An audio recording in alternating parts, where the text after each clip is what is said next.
just put the baby down to sleep, and I'm going to have the first tomato sandwich of the year. I picked a tomato yesterday. We've got them kind of growing up our porch, and it looked really good. It smells really good, and so I have made a tomato sandwich out of it. This is, like I said, the very first tomato of the year, and I'm excited about that. I'm going to eat a tomato sandwich and talk to you about a life-changing decision. I had to try this sandwich first, though. Oh, man. That is so good.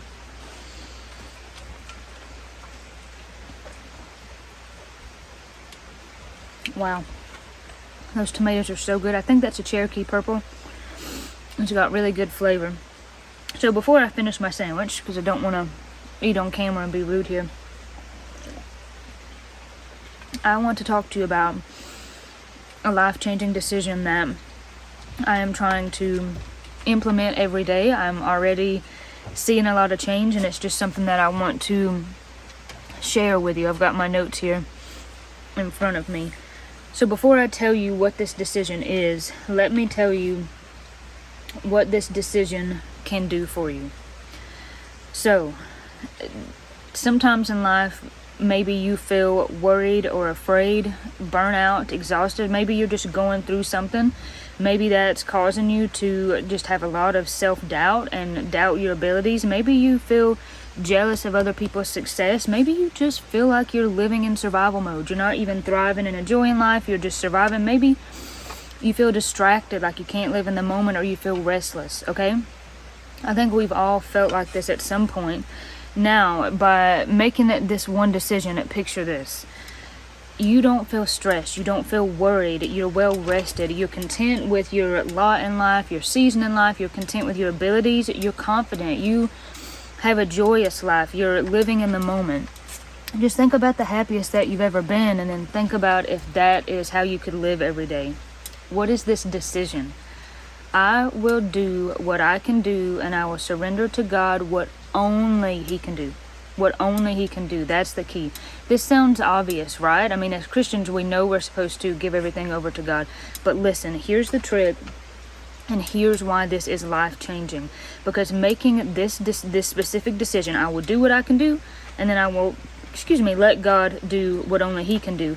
This separates our abilities from God's abilities. This is the power, in this, is that oftentimes there's this blurred line of our abilities and God's abilities, and so many times we don't mean to, but we take things into our own hands if we're going through a situation in life, and I do that on a daily basis, and I have to remind myself, let God work. Why am I trying to figure this out on my own? Why am I trying to do everything out of my own power? So by making this decision, this decision, and living this intentionally every single day by keeping these lines separate, then there is no blurred line. There's your abilities and there's God's abilities.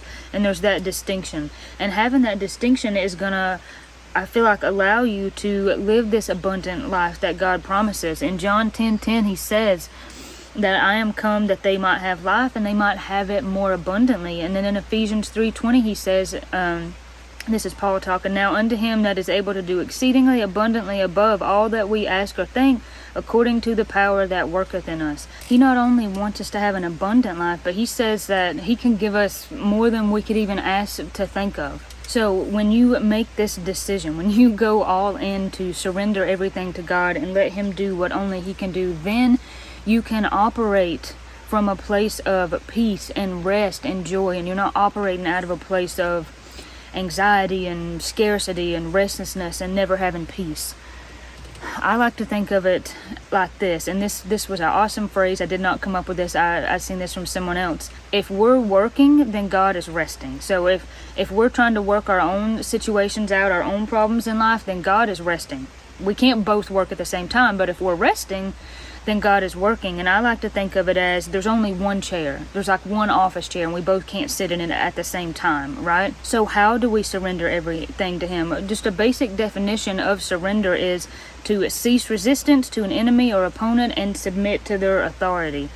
we first have to recognize our need to surrender to Him, and we submit ourselves to Him. We don't hold anything back. We humble ourselves before God, and we let Him lead. We let Him take over in the situations in our life, bad or good, and we let Him lead. We seek His authority. We seek what He wants for us instead of what we want for ourselves, and we see Him as the supreme authority. In James, it talks about, it might be James 1:4, I could be wrong, I'll put it on the screen, but submit yourselves therefore to God and resist the devil, right? By submitting to Him, we're able to resist the devil and resist other things that will keep us from surrendering to Him.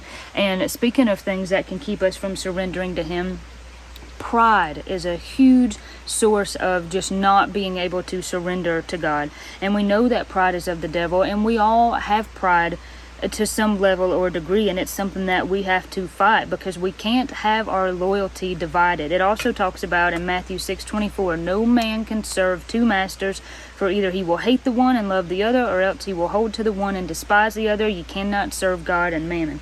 And that definitely means you can't serve man over God, but I think that means that we can't serve ourselves over God. We have to get rid of our pride to be able to say, I gotta surrender everything to you and not try to do this my own way. And that pride will blur those lines. That will blur the line of here's what I can actually do and here's what God can do.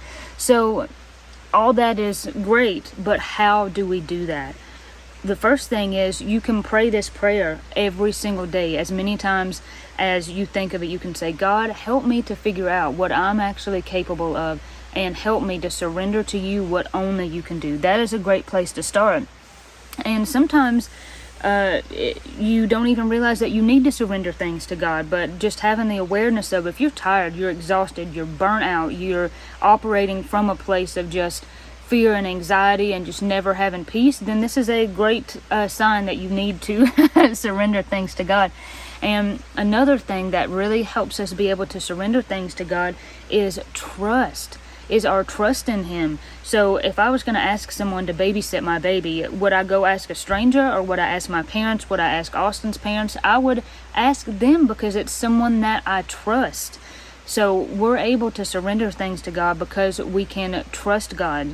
So part of surrender is trust. And if it's an issue with trust, then we need to go back and read our Bibles and see how faithful and how merciful God was to His people. Look back over your life and say, man, here's where God really come through. I need to build back up my trust muscles. I need to realize that I can give everything to Him because I can trust Him. And when we're behind our line, we're over on our side where we're supposed to be. Again, that's where we can have rest, where we can have peace, where we can function in the way that God wanted us to be. But when we're trying to reach across that line and grab stuff that's not ours, that's His to deal with, then we're not going to have a peaceful life. And we know that in the Bible, it talks about in Isaiah that His ways are not our ways, His thoughts are not our thoughts. And sometimes things happen in life that are hard and unfair and terrible, and it's hard to surrender that to God. It's hard to wrestle with things and think, but why is this happening? But we just, again, we have to be willing to humble ourselves, and we have to be willing to say, you know what's best, God. And nothing can help us better to stay in that place than reading our Bible. But I want to, I've talked a lot about this, but I want to give like a few examples just to kind of drive this home and help it make sense.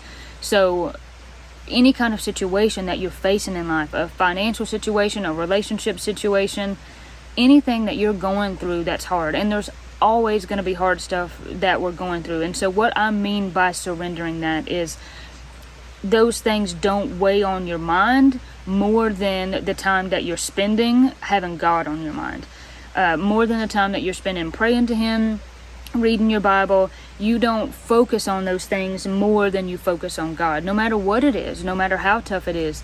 And that you don't look at the situation and be like, man, I've got to fix this. What if this happens, or I could do this, or what about this? All of that is trying to do stuff from your own power. And of course, there's a balance. If you are going through something hard, maybe there's things that you can do to help that.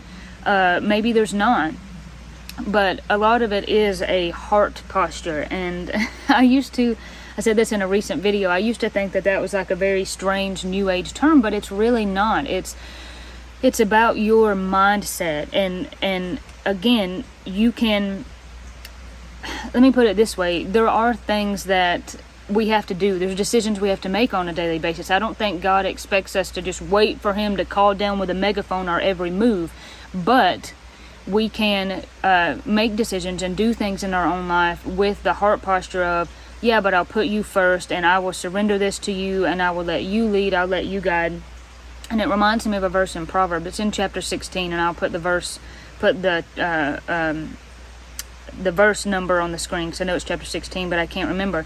That a man's heart deviseth his way, but the Lord directeth his steps, you know.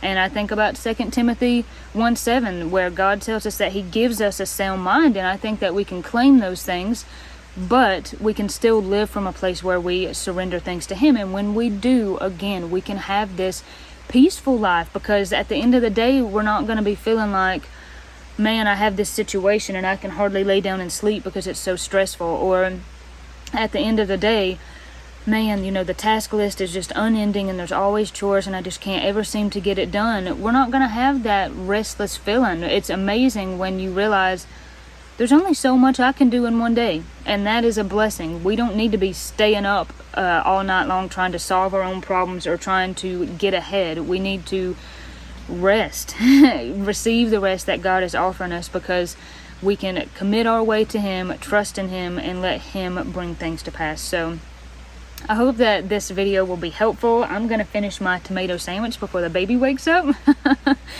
As always, comment below. I just love interacting with people in the comments, and I just love sharing what God is laying on my heart, and that it's just made a huge difference in everything I do on a daily basis, trying to think, am I really surrendering this to God? And another thing, one more thing, I'll leave you with this, and then I really am going to get off and eat my sandwich.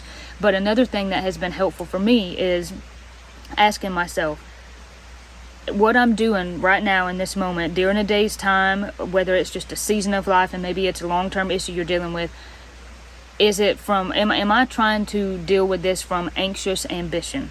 Or am I saying, I'll give it to God? Just keep that in your mind too. Ask yourself next time, is this coming from a place of anxious ambition? I've got to do, I've got to control, I've got to figure things out. Or am I saying, here you go, God, I'll surrender it up to you. Alright, I'm going to get off here, eat my sandwich. As always, thank you for watching. God bless you, God keep you, and I'll see you on the next one.